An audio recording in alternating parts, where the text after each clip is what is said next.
Hi Jason. Hi Joe. Great to have you here with Hardy's. Thanks. Now we hear so much these days about gluten intolerance, gluten sensitivities and celiac disease. What is gluten? Well, gluten is a protein prolamine that's inside wheat, rye and barley. And these are foods, of course, that many of us eat all through the day, each day. For instance, some of us might get up in the morning and have Wheat Bix for breakfast. Then we might have a biscuit for morning tea. We might have Vogel sandwich for lunch, and then a muffin for afternoon tea, and then we might have pasta for dinner, and then we might have a pudding as well, and we might have a beer. And there's 6 or 7 different meals all based around gluten. So gluten is something that's very widespread in the modern food supply. And the challenge we have is that the gluten content in foods has gone up a lot over the last 30, 40, 50, 60 years, where we've crossbred wheat, and now we've got modern gluten is 78% pure gliadin. And this is where it gets interesting, because people think gluten is the problem, but actually gliadin is where the trouble is.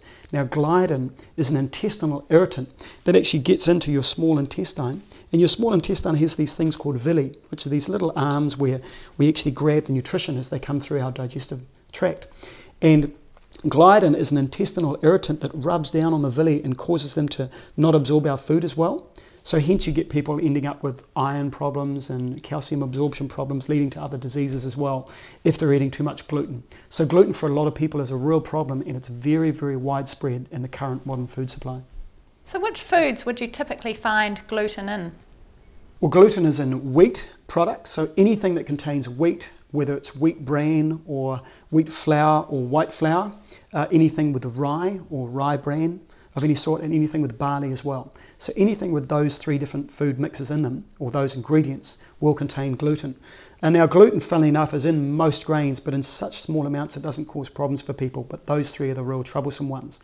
Now the other ingredients to look for, which people often don't notice where you find gluten, is things like malt, MSG, maltodextrin, and also wheat side products like semolina, couscous and tabbouleh, and even funnily enough it's coated with French fries have a coating of gluten as well. So it's pretty much in those foods, but basically the wheat, rye and barley are the ones you really want to watch out for. Can you explain the difference between gluten intolerance, gluten sensitivity and celiac disease? What is the difference between the 3? Yes, it's a great question. It's something a lot of people get confused about, and there's 2 very distinct differences here. I call gluten intolerance and gluten sensitivity pretty much the same thing. That's basically when the body has trouble with the gliadin, as we talked about, irritating the intestines and causing things like bloating and cramping and problems with the skin, headaches, things like that. And most of the problems come over time. So basically gluten intolerance and sensitivity is when you're eating too much food that contains gluten over a long period of time, and you basically get worn down. You end up with that kind of 80% of your energy, tired, bags under your eyes, not feeling the way you should be feeling. So gluten intolerance and sensitivity is something that wears you down. It's like a slow release poison over a long period of time. So it's very hard to diagnose with some people. Whereas celiac disease is very different. Celiac disease is when you have a very direct reaction with gluten, and that's an autoimmune disease. So that's when the body turns on itself and it sees gluten as a foreign invader or a bacteria or a virus, something like that, and it then fights it and it causes problems in the gut. Now, autoimmune diseases are now the 3rd biggest cause of death on the planet, behind heart disease and cancer. So the autoimmune disease family, which is multiple sclerosis and psoriasis and celiac disease and type 1 diabetes, there's a whole raft, and that's when the body really turns. And of course we know so much of that is about diet, because when you really mess with your gut and your microflora, that's when you get autoimmune diseases really start to grow. So celiac disease is one of those things that the good news is completely curable. And I actually know someone, and it was really interesting. I had a great conversation with him because he was talking about how he had celiac disease and it was really hard for him and he was really upset about it and he wouldn't be able to eat all these foods. And I said to him, you know what? This is amazing, because you've got this disease that for some people they don't realize they've got or that they can't do anything about. You've got a disease that you can cure. So if you've got celiac disease, you can cure it like that just by not eating gluten. So that in itself is an amazing gift to have. You know, some diseases, of course, we can't cure just like that. But with celiac disease, if you stop eating anything with gluten, essentially within a few days you will be cured. The thing to remember though, it is for the rest of your life. and you need to rebuild that healthy gut flora. So the key difference is that in sensitivity and intolerance, it wears you down slowly, whereas celiac disease is something that is very, very direct and simple, and you can treat it directly by going off all gluten products. Is there any way of testing for gluten intolerance, gluten sensitivity, or celiac disease? Is it really necessary? Well, firstly, no, it's not always necessary. I work with a lot of people. I have a program that they go on called the Feel Alive Plan. And what I do with a lot of people is one of the first things we do is we try to remove those common allergens that people have. And one of the most common, of course, is sugar, causes people a lot of trouble. Another one is alcohol. And the other two key ones, of course, are wheat or gluten and dairy products. So one of those simple things you can do is if you actually remove gluten from your diet for a month or two, and it's not going to do you any harm, you know, it's very easy to do actually these days. There's so many gluten-free foods available. But removing it from your diet is a very simple, easy way to do it. And I think elimination diets are just an amazing way to do it, simply because you get such an incredible effect if you do that. Like if you remove a problem food that's poisoning you, that's making you tired and run down, you actually remove that completely from your diet for a period. Then you suddenly eat 3 or 4 meals based on that. After 2 or 3 months, you're going to know. You're going to immediately feel tired, you're going to feel bloated, your skin might give you trouble, you might feel a bit worn out, you know, you might get a headache, those kind of things. So I'm a real fan of elimination diet. So is it necessary to test? No, it's not. However, if you want a definitive measure, then you will need to get it tested, and you can get that done through your doctor or your natural practitioner. Celiac disease is much easier to test for because that is a very distinct allergic reaction and an autoimmune disease, so that's easy to test for. Gluten intolerance, not so much, because it has such a variety of different symptoms that could be all kinds of things. But I definitely recommend if you're feeling run down, tired, if you've got ongoing skin problems or bloating or cramping, digestion problems of any sort, absolutely get yourself off gluten for a period, even if it's just 2 or 3 weeks, and then have a whole lot of gluten-rich foods and see what happens. Often in the media you hear of gluten-free diets and weight loss. How does gluten affect weight loss? Oh, that's a great question. One of the key answers to that, of course, is for so many people, 1 in 10 people have a problem with gluten. So for so many people, the key symptom of gluten intolerance is getting bloating and cramping.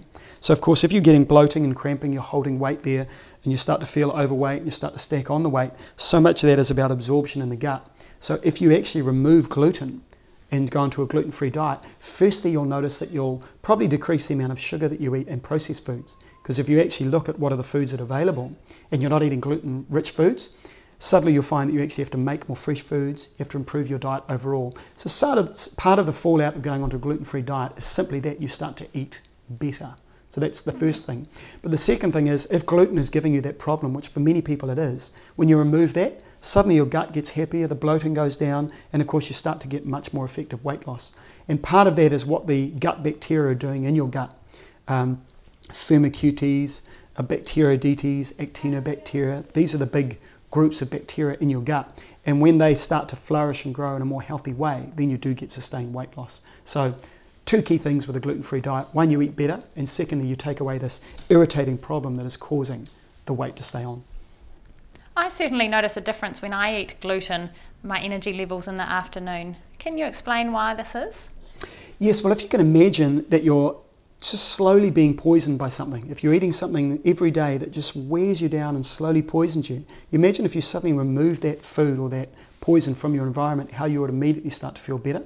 So for 1 in 10 people who have gluten problems, and I actually think it's much more widespread than that because it's very hard to diagnose, things like headaches, skin problems, energy levels, tiredness mid-afternoon, can't get out of bed in the morning, darkness under the eyes, those are the classic symptoms of gluten intolerance and gluten sensitivity. So when you remove that thing that's causing the problem, suddenly you start to feel better. So in terms of your own experience, I had exactly the same thing with my asthma. Gluten was one of those foods that once I removed it from my diet, I found my chest and my reaction with my asthma really dropped, and it was part of me curing my asthma. And of course the key thing I didn't realize was that the gut is at the heart of everything. So if you're treating your gut with respect and rebuilding a strong, healthy gut, so many other problems fall into place, and you probably found that exact same thing. So what are the food alternatives when trying to avoid gluten? Well, the things you remove, of course, are wheat, barley and rye.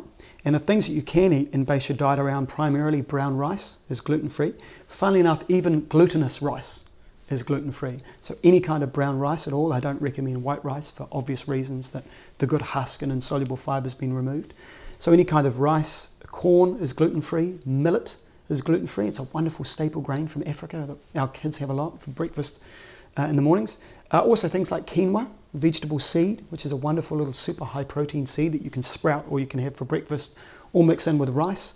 And other things like buckwheat as well, which you can sprout and use also.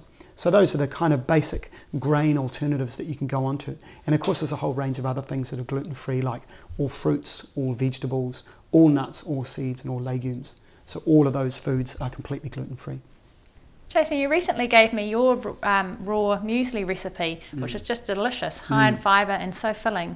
Can you tell us a bit more about that?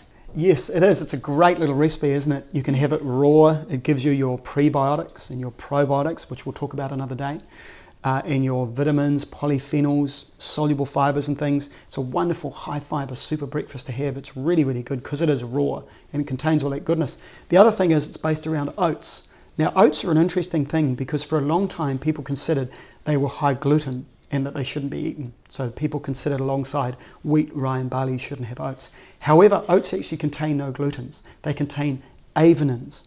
Now, avenins are a prolamine protein similar to gluten but not the same.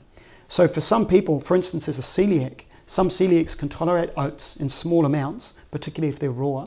Other celiacs can't. Most people with a gluten intolerance or insensitivity can tolerate oats. But what I recommend is have them in small amounts, have them raw, and you may find that you need to give them up for a period, and then you can introduce them and you should be fine. So that's why I base that muesli around the whole jumbo rolled oats, because they're such a good source of nutrition and fibre, and so good for you overall, and yet they don't contain gluten. But for those small amount of people that can't tolerate any kind of avenins, then they can't have oats, but they generally tend to be a very small amount of the population. Is there any dietary advice that you would give people who suspect they have a sensitivity to gluten? Yes, I would say 3 simple steps. First step is stop eating any foods containing gluten. Obviously very obvious advice, but it is good advice. So firstly, remove all gluten containing foods, and there's an exhaustive list available, so you need to go online and have a look for a huge list of what you want to avoid to make sure that you're removing things like hops and beer, which need to be removed because they contain gluten. So number 1, go onto a gluten-free diet. Number 2, improve the quality of your diet. So not just replace a normal bread with a gluten-free bread, a normal muffin with a gluten-free muffin. So try to improve the overall amount of what you're eating. And the third key thing is you must increase your green leafy vegetables. Because if you're wanting to rebuild and heal the gut and rebuild those villi, the little intestinal villi we talked about that get beaten down by gluten, which is inside gluten, if you want to really rebuild and heal that, you must do that with leafy green vegetables.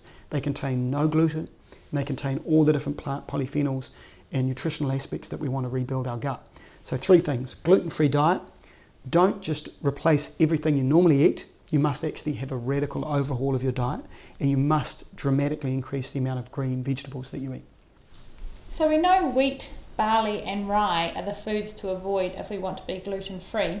What about wheatgrass and barley grass? Yes, it's a great question. So many people get confused on this particular thing. So what happens is you've got the wheat berry, which is a little wheat grain, and you can either do 2 things with it basically.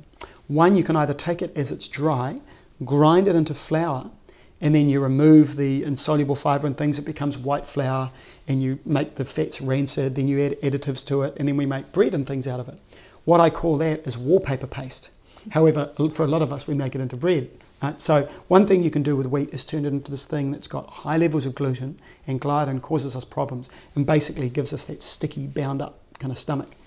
The second thing you can do with wheat, which is completely different, and which is what a lot of cultures have done throughout history, is actually soak it overnight, start the sprouting process, which is what all grains and seeds are designed to do, of course, and then you grow into wheatgrass. And this little berry turns into this blade of grass, much like our grass outside on the lawn, that kind of thing. It's a variety of that. And then it gets to a certain height, and there's no gluten present at all.